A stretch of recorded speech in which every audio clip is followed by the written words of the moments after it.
जगन्नाथ पिलामाने तुम मानकु संस्कृत शिक्षायतन को पुनः स्वागत। आज आमे सीतायाः वनगमनम पद्य पद्य भाग आमे संस्कृत साहित्य मंजरी दशम श्रेणी रो पद्य भाग सीतायाः वनगमन को मात्र 4टी श्लोक पढ़िबा पई चेष्टा करिबा एवं ताकू भल भाबरे बुझीबा व्याकरण सहित तार अर्थ सरल अर्थ करिबा। एहा परे आमे विराम नेबा। एबे आजिर अनुचिंता जा निशा सर्वभूता नाम तस्याम जागृति संयमी बुझिपाचो पिला माने जोटा को आमे माने आम मानक पई जोटा रात्रि जोटा निशा सेथिरे किंतु जे संयमी व्यक्ति से सब बळे जागृत थाए सचेतन थाए तेणु आमे माने सेही मार्ग को अनुसरण करबा उचित सदा सर्वदा सचेतन रहबा उचित। धर्म कौन न्याय कौन एई पथ को बाछिबा उचित। अन्यर अपकार अनिष्ट ए सबु चिंता छाड़िबा उचित। सेही परी हमर गोटे आदर्श काव्य आर्ष ग्रंथ रामायण जे कि आदि कवि वाल्मीकि द्वारा रचित सेही रामायण कथारू कियदंश आम विषय रे आसी अछि। पिला माने तुमे माने निश्चित भावरे अवगत अछ जे रामायण 7 खंड अटे। से 7 खंड को आमे कांड बोली कहू। सेही 7टी कांड मध्यरु अयोध्या कांडरू एई केतोटी श्लोक आम बही रे आसी अछि जहा कि अत्यंत उपादेय पठना पाई। तेणु आमे माने ताकू भल भाबरे देखिबा पढ़िबा। देखो विषयर मुखबंध रही सीतायाः वनगमनम। सीतायाः वनगमनम सीतांकर वनगमनम वनम गमनम नहीं ताले सीतांकर वन को जीवा।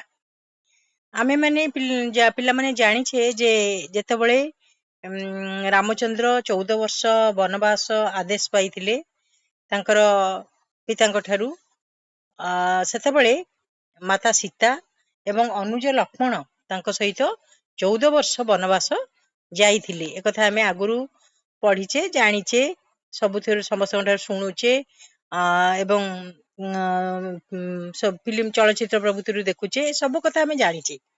तथापि जेते जानिले भी ए काव्य सब एते उपादेय जे जेते जानिले भी आउरी आमे ताकू जेते पढ़िबा सेते ता भितरु कोन बाहरिबो रस ही बाहरिबो बुझेला। एबे देखो उपक्रम को जीवा। विषय अयम संधि विच्छेद कले विषय युक्त अयम विषय पिला माने प्रकृति प्रत्यय होची बी युक्त सी युक्त अळ ताले अयम विषय अयम होची पुल्लिंग रे अछि अयम विषय भी ताले पुल्लिंग। अयम विषय आदि कवे हे वाल्मीकि हे आदि कवि वाल्मीकिंकर रामायणात स्वीकृतः रामयुक्त अयणम रामायणम तस्मात् नहीं रामायण ताले रामायण रु स्वीकृतः स्वीकार करा जाइछि स्वीकृत होइछि रामायण रु इटी आसी अछि। रामायणस्य कथा नितराम रम्या रामायण रो जो कथा कहानी नितराम संपूर्ण भावरे रम्या रमणीय नहीं रामायण रो कथा सब सदा सर्वदा रमणीय। ततः ततः कहले तेणु करी सृष्टु कथ्यते सुंदर भावरे कथित अछि कथा अछि जे रम्या रामायणी कथा रामायणी रो कथा रमणीय अटे। पिला माने एठी सब स्त्रीलिंग रे व्यवहार करा अछि कथाटा स्त्रीलिंग तेणु रामायणी हेछि रम्या भी हेछि नहीं रम्य पुल्लिंग रम्या स्त्रीलिंग रामायण पुल्लिंग रामायणी स्त्रीलिंग कथा होछि स्त्रीलिंग तेणु कथा जेहेतु स्त्रीलिंग पदटी तार विशेषण रूपे रामायणी भी हेछि स्त्रीलिंग रे ताले रम्या रामायणी कथा रामायण रो कथा रमणीय अटे आनंददायक अटे। अपिच आउ मध्य अपिच मनुष्याणाम अर्थात मनुष्य मानकर आचार विचार विषय आचरण आ विचार ज्ञान विषय रे रामायण आदर्श स्थानीय ହେଲା ରାମାୟଣଟି ଆଦର୍ଶ ସ୍ଥାନୀୟ ଅଟେ। ରାମାୟଣରୁ ଆମେ ଉତ୍ତମ ଆଚାର ଆଉ ଉତ୍ତମ ବିଚାର କଥା ଲାଭ କରିପାରିବା। ତେଣୁ ଏଇଟି ଆମ ପାଇଁ ଆଦର୍ଶନୀୟ ଅଟେ।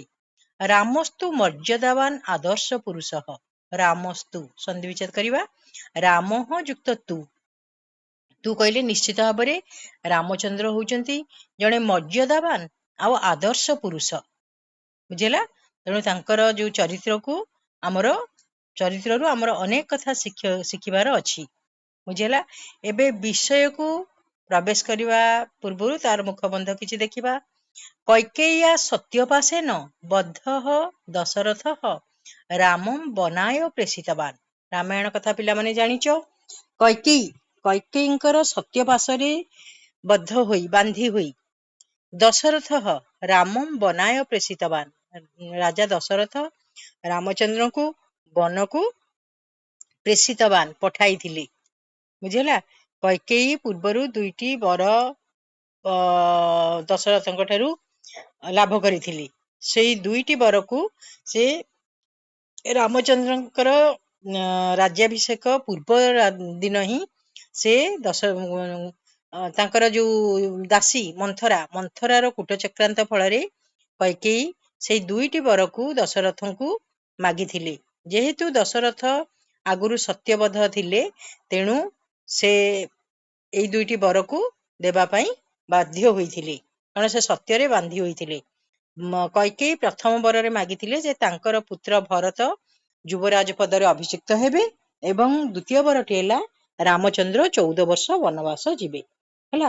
ତେଣୁ ସେଇ କଥା ଏଠି ଦିଆହେଲା। କୈକେୟା ସତ୍ୟପାସେନ, କୈକେୟୀଙ୍କର ସତ୍ୟପାଶରେ ବଦ୍ଧଃ ଦଶରଥଃ ବାନ୍ଧି ହୋଇଥିବା ଦଶରଥ ରାମଂ ବନାୟ ପ୍ରେଷିତବାନ ରାମକୁ ବଣକୁ ପଠାଇଥିଲେ।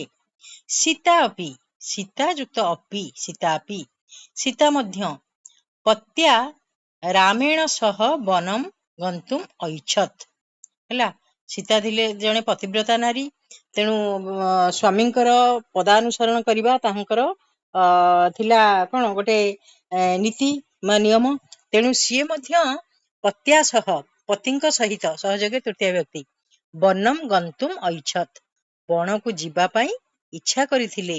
ଗତବତୀ ଚ କହିଲେ ଗତବତୀ ଯାଇଥିଲେ। ହେଲେ ଗନ୍ତୁମ୍ ପ୍ରକୃତି ପ୍ରତ୍ୟୟ ହେଲା ଗମ୍ ଯୁକ୍ତ ତୁମୁନ ଆଉ ଗତବତୀ ହେଲା ଗମ୍ ଯୁକ୍ତ ତବତୁ ସ୍ତ୍ରୀ ଉଇଫ୍। ହେଲା? ତାହେଲେ ସୀତା ମଧ୍ୟ ରାମଙ୍କ ସହିତ ବଣକୁ ଯାଇଥିଲେ। ତାହେଲେ କିପରି ଭାବରେ ସୀତା ରାମଚନ୍ଦ୍ରଙ୍କୁ ନିଜ କଥାରେ ବଶୀଭୂତ କରି ତାଙ୍କ ସହିତ ବଣକୁ ଯାଇଥିଲେ, ତାର କିଛି ଝଲକ ଏଇ କେତୋଟି ଶ୍ଲୋକ ମଧ୍ୟରେ ଆମେ ଦେଖିବା। ଏବେ ତାହେଲେ ଦେଖ, ଶ୍ଲୋକକୁ ପ୍ରବେଶ କରିବା। ପ୍ରବିବେଶ ରାମସ୍ତୁ ସୋବେଶ୍ମ ସୁବିଭୂଷିତଂ ପ୍ରହୁଷ୍ଟ ଜନସମ୍ପୂର୍ଣ୍ଣଂ ପ୍ରିୟା କିଞ୍ଚିତ୍ ଆବାଂମୁଖଃ। ବୁଝିପାରିଲ? ଦେଖ ଶ୍ଲୋକ ଗୋଟେ ଟିକେ ଆଗ ସନ୍ଧି ବିଚ୍ଛେଦ କରିଦେବା। ପ୍ରବିବେଶ ଯୁକ୍ତ ଅର୍ଥ ପ୍ରବିବେଶ। ହେଲା? ପ୍ରବିବେଶ ଯୁକ୍ତ ଅର୍ଥ ରାମସ୍ତୁ ରାମଃ ଯୁକ୍ତ ତୁ ରାମସ୍ତୁ ସ୍ୱବେଶ୍ମ କହିଲେ କୁଟୀର ନିଜ କୁଡିଆ।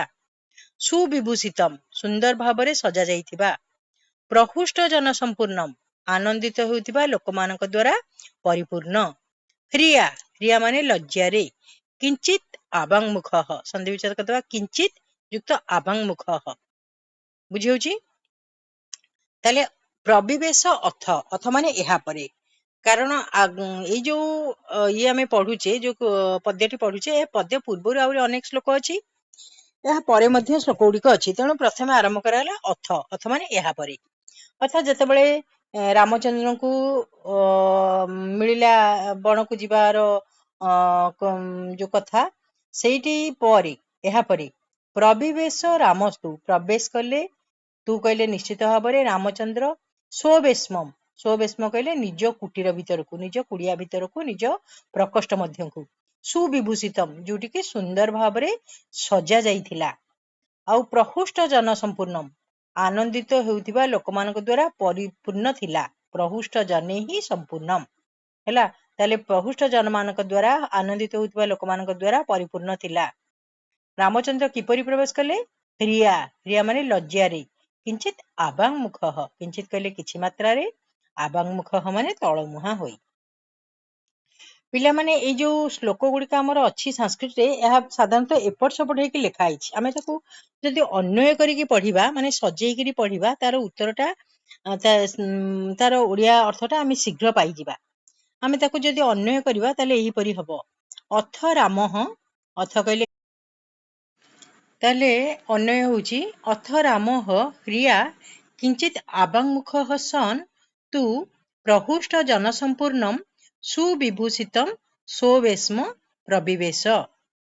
ପିଲାମାନେ ଅଥ ରାମ, ଅଥ କହିଲେ ଏହାପରେ, ରାମଃ ଅର୍ଥାତ୍ ରାମଚନ୍ଦ୍ର, ରିୟା, ରିୟା ମାନେ ଲଜ୍ଜାରେ, କିଞ୍ଚିତ୍ ଆବାଙ୍ଗୁଖଃ, କିଞ୍ଚିତ୍ କହିଲେ କିଛି, ଆବାଙ୍ଗୁଖ ମାନେ ତଳମୁହାଁ ହୋଇ, ସନ୍, ସନ୍ ମାନେ ହୋଇ, ତୁ, ତୁ କହିଲେ ନିଶ୍ଚିତ ଭାବରେ, ପ୍ରହୁଷ୍ଟ ଜନ ସମ୍ପୂର୍ଣ୍ଣମ୍ ଆନନ୍ଦିତ ହେଉଥିବା ଲୋକମାନଙ୍କ ଦ୍ଵାରା ପରିପୂର୍ଣ୍ଣ, ସୁବିଭୂଷିତମ୍ ସୁନ୍ଦର ଭାବରେ ସଜା ଯାଇଥିବା, ସୋବେଶ୍ମ ପ୍ରବିବେଶ ନିଜ କୁଟୀରକୁ ପ୍ରବେଶ କଲେ। ତାହେଲେ ରାତି ପାହିଥିଲେ ରାମଚନ୍ଦ୍ର ରାଜା ହୋଇଥାନ୍ତେ। ତେଣୁ ଘରକୁ ବନ୍ଧୁବାନ୍ଧବ ସାଙ୍ଗସାଥି ସମସ୍ତେ ଆସିଛନ୍ତି, ତେଣୁ ପ୍ରହୁଷ୍ଟ ଲୋକ ସେମାନେ ସମସ୍ତେ ଆନନ୍ଦିତ ଅଛନ୍ତି, ତେଣୁ ପ୍ରହୁଷ୍ଟ ଜନ ସମ୍ପୂର୍ଣ୍ଣ ବୁଝିପାରୁଛ। ଆଉ ସୁବିଭୂଷିତମ୍ ସୁନ୍ଦର ଭାବରେ ମଧ୍ୟ ଘରଟି ସଜା ଯାଇଛି, କାରଣ ଆମର କିଛି ଯଦି ଅଛି ପର୍ବ ବା ବିବାହ ବ୍ରତ ଥାଏ ଆମେ ଘରଟିକୁ ସଜେଇ ଦେଇଥାଉ। ତେଣୁ ଏଇଠି ଗୋଟିଏ ଅଭିଷେକ ଉତ୍ସବ ଥିଲା, ତେଣୁ ଘରଟିକୁ ସଜା ଯାଇଛି। କିନ୍ତୁ ରାମଚନ୍ଦ୍ର ଲଜ୍ଜାରେ ତଳମୁହାଁ ହୋଇ ପ୍ରବେଶ କଲେ, କାରଣ ତାଙ୍କ କଥା ଜାଣିଦେଲା ପରେ କାଳେ ସମସ୍ତେ ସମସ୍ତଙ୍କର ଏଇ ଯୋଉ ଖୁସି ବାସି କୁଆଡେ ପଳେଇଯିବ, ସମସ୍ତେ ଦୁଃଖ କରିବେ, ତେଣୁ ସେ କିଛି କହିପାରୁନଥାନ୍ତି କାହାକୁ। ତେଣୁ ଲାଜ ଲାଗିଲେ ତ ଆମେ ତଳମୁହାଁ ହେଇଯାଉ, ତେଣୁ କିଛି ଲାଜରେ ତଳମୁହାଁ ହୋଇ ନିଜର କୁଟୀର ଭିତରକୁ ପ୍ରବେଶ କଲେ। ବୁଝିହେଲା। ଏବେ ଦେଖ ତାପରେ, ଅଥ ସୀତା ସମୁତ୍ପତ୍ୟ ବେପମାନା ଚ ତମ୍ ପତିମ୍ ଅପଶ୍ୟ ଶୋକସନ୍ତପ୍ତମ୍ ଚିନ୍ତା ବ୍ୟାକୁଳିତେନ୍ଦ୍ରିୟମ୍। ହେଲା, ଯେତେବେଳେ ରାମଚନ୍ଦ୍ର କିଛି ତଳମୁହାଁ ହୋଇକି ପ୍ରବେଶ କଲେ, ପିଲାମାନେ ଆମ ଘରୁ ଯଦି କେହି ବାହାରକୁ ଯାଇଥାନ୍ତି, ଘରକୁ ଆସିଲା ବେଳକୁ ତଳମୁହାଁ ହେଇକି ଆସନ୍ତି, ଆମର ନିଶ୍ଚିତ ଭାବରେ ଟିକେ ଟେନସନ ବଢିଯାଏ ତାଙ୍କୁ ଦେଖିଲେ, କାହିଁକି ସେ ତଳମୁହାଁ ହେଇକି ଆସୁଛନ୍ତି, ନିଶ୍ଚିତ ଭାବରେ କିଛି ଗୋଟେ ଚିନ୍ତା ହୋଇଯାଏ। ସେହିପରି ସୀତାଙ୍କର ମଧ୍ୟ ହେଇଥିଲା। ସୀତା, ଅଥ ସୀତା, ଅଥ ମାନେ ଏହାପରେ, ସୀତା ସମୁତ୍ପତ୍ୟ ଉଠି ପଡି, ସମୁତ୍ପତ୍ୟ ସମ୍ ଯୁକ୍ତ ଉତ୍ ଯୁକ୍ତ ପତ୍ ଯୁକ୍ତ ଲ୍ୟପ୍, ସମୁତ୍ପତ୍ତି ଅର୍ଥାତ୍ ଉଠି ପଡି, ବେପମାନା ଥରି ଥରି, ବେବ୍ ଯୁକ୍ତ ସାନଚ୍ ସ୍ତ୍ରୀ ଟାପ୍, ହେଲା ପ୍ରତ୍ୟୟ ହେଲା ବେବ୍ ଯୁକ୍ତ ସାନଚ୍ ସ୍ତ୍ରୀ ଟାପ୍, ବେପମାନା ଅର୍ଥାତ୍ ଥରି ଥରି, ଚ ତମ୍ ପତିମ୍ ସେହି ପତିଙ୍କୁ ବା ରାମଚନ୍ଦ୍ରଙ୍କୁ, ଅପଶ୍ୟ ଅପଶ୍ୟ ଦେଖିଲେ, ଶୋକ ସନ୍ତପ୍ତମ୍ ଶୋକେନ ସନ୍ତପ୍ତମ୍ ଅର୍ଥାତ୍ ରାମଚନ୍ଦ୍ର କଣ ହେଇଯାଇଥିଲେ, ଦୁଃଖରେ ସନ୍ତାପିତ ହୋଇଥିଲେ, ନାଇଁ। ଆଉ ଚିନ୍ତା ବ୍ୟାକୁଳିତ ଇନ୍ଦ୍ରିୟମ୍, ଚିନ୍ତୟା ବ୍ୟାକୁଳିତ ଇନ୍ଦ୍ରିୟମ୍, ତାଙ୍କର ଇନ୍ଦ୍ରିୟ ଗୁଡିକ ଚିନ୍ତା ଦ୍ଵାରା କଣ ହେଇଥିଲା, ବ୍ୟାକୁଳିତ ହେଉଥିଲା, ନାଇଁ। ତାହେଲେ ରାମଚନ୍ଦ୍ରଙ୍କୁ ସେ ଚିନ୍ତା ବ୍ୟାକୁଳିତ ଏବଂ କଣ ଶୋକ ସନ୍ତପ୍ତ ଅବସ୍ଥାରେ ଦେଖିଥିଲେ। ତେଣୁ ସେ ନିଜେ ଟିକେ ବେପମାନା ଥିଲେ ବା ଥରି ଯାଇଥିଲେ। ତାହେଲେ ଦେଖ ଏଥର ଅନ୍ୱୟ ତାହେଲେ ଆମେ କରିଦବା ଆଗ ତାକୁ। ଅଥ ସୀତା ବେପମାନା ସମୁତ୍ପତ୍ୟ ଶୋକ ସନ୍ତପ୍ତମ୍ ଚିନ୍ତା ବ୍ୟାକୁଳିତ ଇନ୍ଦ୍ରିୟମ୍ ତମ୍ ପତିମ୍ ଅପଶ୍ୟତ୍। ଅଥ କହିଲେ ଏହାପରେ, ସୀତା ବେପମାନା ଅର୍ଥାତ୍ ଥରି ଥରି, ସମୁତ୍ପତ୍ୟ ଉଠି ପଡି, ଶୋକ ସନ୍ତପ୍ତମ୍ ଦୁଃଖରେ ଅଧୀର ହୋଇ ପଡିଥିବା, ଚିନ୍ତା ବ୍ୟାକୁଳିତ ଇନ୍ଦ୍ରିୟମ୍ ଚିନ୍ତା ଦ୍ଵାରା ବ୍ୟାକୁଳିତ ଇନ୍ଦ୍ରିୟ ହେଇଯାଇଥିବା, ତମ୍ ପତିମ୍ ଅପଶ୍ୟତ୍ ସେହି ପତିଙ୍କୁ ଦେଖିଲେ। ବୁଝିହେଲା। ଏଥର ଆମେ ତୃତୀୟ ଶ୍ଲୋକକୁ ଯିବା। ତାମ୍ ଦୃଷ୍ଟ୍ୱା ସ ହି ଧର୍ମାତ୍ମା ନ ଶଶାକ ମନୋଗତମ୍ ତମ୍ ଶୋକମ୍ ରାଘବଃ ସୋଢୁମ୍ ତତ୍ତ୍ୱ ବିବ୍ରତତାମ୍ ଗତଃ। ତେଣୁ ନିଜର ପ୍ରିୟଜନକୁ ଦେଖିଦେଲା ପରେ ନିଜର ମନର ଦୁଃଖକୁ କିଛି କହିଦେଲେ ଲାଘବ ହୋଇଯାଏ।